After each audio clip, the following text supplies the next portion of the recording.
Hi there, thanks for joining us tonight on TCM. I'm Ben Mankiewicz. Earlier this month, Australian actor Rod Taylor died at his home in Los Angeles of a heart attack. He was 84 years old. And tonight we're paying tribute to Taylor with a selection of his best movies. Up next, we have Taylor starring in what is almost certainly his most highly regarded film. No doubt it's his most thrilling. From director Alfred Hitchcock in 1963, it's The Birds. You likely know the story. In a small town in Northern California, birds begin attacking human beings. First, there are just a few small, isolated incidents, but then the attacks become far more serious, more lethal, and ultimately deadly. To land his role in The Birds, Taylor did not have to read for the part or test for it in any way, but he did have to come in and meet with Alfred Hitchcock.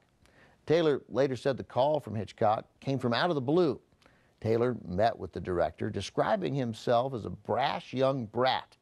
Taylor said he'd likely failed to show Hitchcock the kind of respect Hitchcock was accustomed to receiving.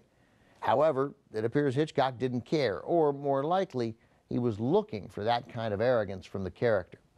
In their meeting, Taylor said they didn't talk much about the birds or about the character Taylor would play. As was Hitchcock's style, they just talked.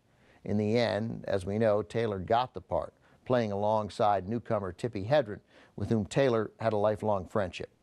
When he died, Hedren called Taylor a great pal, thoughtful and classy. There was everything good in that man, said Hedren. From 1963, also with Jessica Tandy and Suzanne Pleshette, here are Tippi Hedren and the actor we honor tonight, Rod Taylor, in The Birds.